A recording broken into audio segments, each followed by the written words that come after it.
Pria ini adalah seorang pencuri makan malam. Hanya dengan memukulkan bola tenis dengan keras ke dalam pintu mobil. Mobil itu terbuka. Saat masuk ke dalam mobil, dia menggunakan 2 plat besi untuk klem pengunci.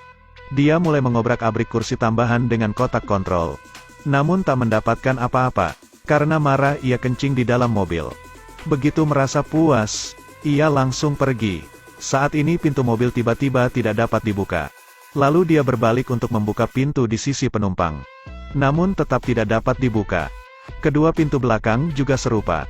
Pria itu mulai bingung. Karena jika tidak segera keluar dari sini, ia akan tertangkap. Lalu dia berusaha menendang ke kaca belakang mobil. Kembali lagi ke tengah mobil. Mencoba menendang jendela mobil. Namun tidak peduli seberapa keras dia mencoba. Itu semua tidak berguna. Pria itu terus menekan tombol start mobil. Memukul kemudi. Saat itu ada orang yang lewat. Ia berusaha bersembunyi. Lalu menemukan sebuah alat di belakang mobil. Berusaha memukul kaca dengan keras. Tapi anehnya kaca tidak pecah sama sekali. Hanya dalam beberapa menit, pria itu kelelahan. Dia menggedor kenop pintu. Kemudian melepaskan covernya satu persatu. Meski tidak tahu menau, ia tetap mencoba meraba-raba. Saat memaksa menarik bagian di dalam, tangannya tak sengaja terluka. Jadi dia menggunakan alat untuk mencoba. Ini membuat pria itu sangat khawatir. Dia mengambil pistolnya, lalu membidik kaca depan. Setelah bersembunyi di balik kursi, dia menarik pelatuknya. Namun peluru itu memantul kembali ke pahanya. Ia sangat kesakitan. Ternyata ini kaca anti peluru. Dia melepas bajunya untuk membalut lukanya. Saat ini seorang wanita muncul. Dia menatap wanita itu. Tampaknya ia tak menyadari keberadaannya. Dia mengatur berteriak, tapi wanita itu tidak mendengarnya. Sekarang ia menggunakan ponsel untuk meminta bantuan. Dia segera menghubungi nomor istrinya. Namun telepon kehabisan baterai. Saat ini ia meminum semua kokas yang tersisa. Sampai malam datang, ia hanya menahan rasa sakit dan pergi tidur. Setelah itu dia benar-benar haus. Tapi sekarang tak ada air lagi di dalam botol. Dia melihat embun di jendela, lalu menjilatinya. Saat ini dia sadar akan mati kehausan. Jadi terus menggedor pintu mobil. Tak lama terdengar suara telepon di dalam mobil. John menekan tombol terima. Selamat pagi. Selamat Anda sudah masuk ke dalam mobil. Biarkan saya memperkenalkan diri sebagai dokter. Apakah Anda di sana? Ya, saya adalah pemilik dari mobil ini. Mobil telah menculik 28 orang. Lepaskan saya dengan cepat. Saat giliranmu, mobil ini telah saya perbaiki. Di dalam mobil dilengkapi dengan insulasi suara.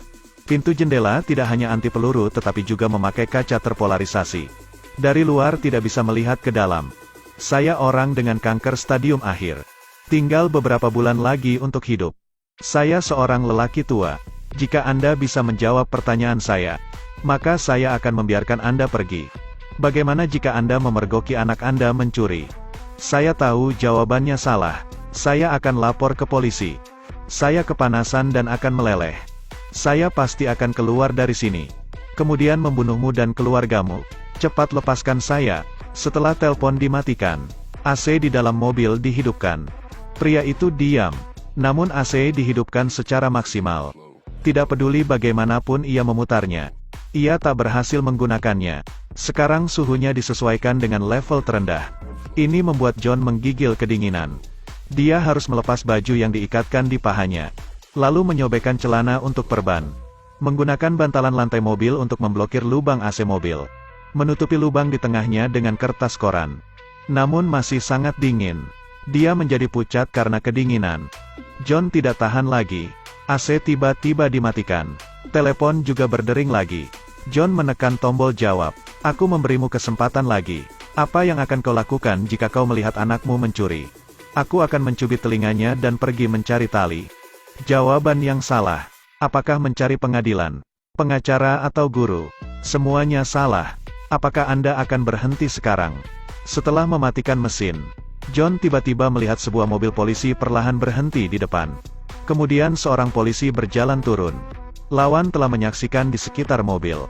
Kemudian meletakkan tiket di atas. John berteriak, karena meskipun dia menggunakan semua kekuatannya, di luar bahkan tidak bisa mendengar suara apa-apa. Ia mencoba melakukan panggilan telepon lagi. Pemilik mobil bertanya kepadanya. John berjanji untuk menjadi baik dan patuh. Kemudian ia memberinya air minum. Setelah John menjawab, ia menemukan keran masuk di belakang mobil. Meskipun sangat sulit meminumnya, tapi tidak ada cara lain. Sampai hari ketiga ia membaca manual penggunaan kendaraan. Untuk menemukan cara melarikan diri dari sini. Dia belum makan selama 3 hari. Dan menjadi sangat kelaparan. Ia merobek selembar kertas. Lalu membentuknya menjadi bola kecil dan langsung memakannya. Jika haus, dia memasukkan air kencingnya ke dalam sebuah wadah. Lalu meminumnya lagi. Karena rasanya sangat tidak enak. Dia harus menutup hidungnya dan mencoba untuk minum. Pada saat dia khawatir, di luar mobil muncul seorang pencuri. Dia bersiap untuk membobol pintu. Ia merasa sangat bersemangat. Namun saat itu pencuri itu tertangkap. Ia dikepung semua orang. Ada juga seseorang yang memukulinya. John telah melihat semuanya. Dia tidak tahu harus kasihan kepada diri sendiri atau kepada pencuri tersebut. Tidak lama kemudian pencuri itu dibawa pergi oleh polisi. Jalanan menjadi berisik, dan ia hanya duduk di dalam mobil. Seperti dua dunia yang sangat berbeda. Di malam hari telepon berdering lagi. Kali ini John tidak menjawab. Dia mengambil jangkrik kecil di dalam mobil. Lalu bersiap memakannya. Namun ia ragu-ragu. Sehingga menyimpannya kembali. Kemudian pasangan muncul di luar. Keduanya sedang bercumbu bersama. Saat ini John lapar dan haus. Jadi tidak lagi tertarik untuk menonton. Sampai besoknya telepon berdering lagi. Untuk mencegahnya dari kelaparan, pemilik mobil mengatakan kepadanya bahwa di bawah ini pedal rem ada kue. Lalu ia memakan kue seperti harimau kelaparan. Meskipun John mengatakan butuh air. Tapi telepon tetap mati. Dia hanya bisa melihat orang yang lewat di sekitar mobil. Sekarang dia sudah hafal semua kegiatan harian mereka. Setelah mendapatkan sedikit kekuatan, dia terus mendobrak mobil. Akhirnya di bawah upayanya yang konstan, ada lubang di dalam mobil. Dia mulai menangis minta tolong. Tapi suaranya menjadi lemah dan serak. Orang luar tidak mendengar sama sekali. Kemudian telepon berdering lagi. Halo John. Aku punya informasi tentang istri dan anakmu. Bagaimana bisa kamu menemukan rumahku? Aku tidak mengizinkan kau untuk menyentuh mereka. Aku tidak pengecut. Aku berpura-pura menjadi ahli lotre dan mengatakan bahwa kau memenangkan lotre. Jadi aku memberikan $100.000 kepada istrimu. Ia sangat senang menerimanya. Dia ingin baik-baik saja dengan kehidupan seperti itu. Dia menggunakan uang itu untuk membawa anaknya ke lingkungan yang lebih baik.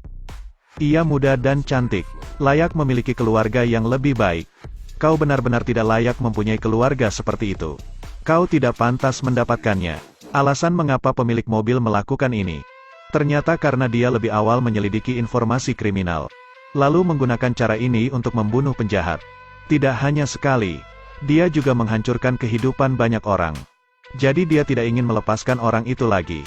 Di malam hari dia melepaskan jangkrik kecil.